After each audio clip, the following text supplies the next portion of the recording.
ஆரோக்கியமான தன்மை என்று சொல்லுவதை விட இப்படி பார்க்கலாம். நாங்கள் இந்த இந்த இந்த நகர்வானது இந்த ஏற்பட்டு வருகின்ற இந்த ஒரு நிலைத்த தன்மை என்று சொல்லப்படுகின்றது மிகப்பெரிய செலவிலே ஏற்பட்டிருக்கிறது என்று சொல்லுவேன். ஏனென்றால் இந்த தன்மையை ஏற்படுத்தி கொள்வதற்காக இலங்கை கொடுத்த விலை மிக அதிகம். ஒன்று, இலங்கை மக்களுடைய வாழ்வாதாரம் மிக மோசமாக பாதிக்கப்பட்டிருக்கிறது. இன்னும் கூட அந்த தாக்கத்திலிருந்து மக்கள் இன்னும் முழுமையாக வெளிவரவில்லை. குறிப்பாக வரி அழுத்தங்கள் காரணமாகவும் தங்களுடைய வாழ்க்கை செலவு அதிகரிப்பு காரணமாகவும் மிக மோசமான முறையிலே பாதிக்கப்பட்டிருந்த மக்கள் அதிலிருந்து இன்னும் மீளவில்லை.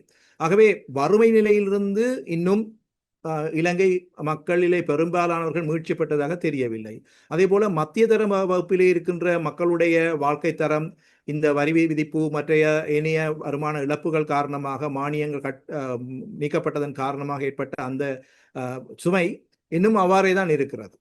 பொருளாதாரம் விரிவடைந்து கொண்டு போகிறது என்பது உண்மை. ஆனால் வறுமை நிலையும் மற்ற ஏற்றத்தாழ்வுகளும் வருமான ஏற்றத்தாழ்வுகளும் அதிகரித்து கொண்டுதான் போகின்றதை ஒழிய அவை குறைந்தபாடாக தெரியவில்லை.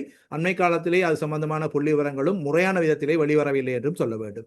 ஆகவே இந்த நிலைத்த தன்மை ஏற்படுத்தி கொள்வதற்காக இலங்கை கொடுத்த விலை மிக அதிகம் என்றால் மக்களுடைய சமூக வாழ்வு என்று சொல்லக்கூடிய சமூக தரம் என்பதை இழந்துதான் இந்த பொருளாதார நிலைத்த தன்மையை நாங்கள் பெற்றிருக்கின்றோம். அந்த நிலைத்த தன்மை ஏற்பட்ட பிறகு பொருளாதாரத்தை வளர்ச்சியடைய செய்வதன் மூலமாக மக்களுடைய வருமானங்களை அதிகரித்து அவர்களுடைய வாழ்க்கை தரத்தை பெருக்கி வறுமையிலிருந்து அவர்களை நீக்கி மீள கொண்டு வருவோம் என்கின்ற ஒரு ஒரு ஒரு உறுதிமொழியை தான் இந்த அரசாங்கமும் வழங்கி இருக்கின்றது. ஆனால் அது படிப்படியாக நிகழும் என்று சொல்லி இருக்கின்றது. ஒரு பொருளாதாரம் வீழ்ச்சியடைகின்ற போது மக்கள் பாதுகாக்கப்பட வேண்டும் என்ற கருத்திலிருந்து விலகி மக்களை கஷ்டப்படுத்தி ஏனும் அந்த பொருளாதாரத்தை நிலைப்படுத்த செய்ய வேண்டும் என்ற அடிப்படையிலே தான் அந்த முன்னே ஆட்சியாளருடைய கொள்கைகள் இருந்தன. IMFனுடைய கொள்கையும் அப்படித்தான்.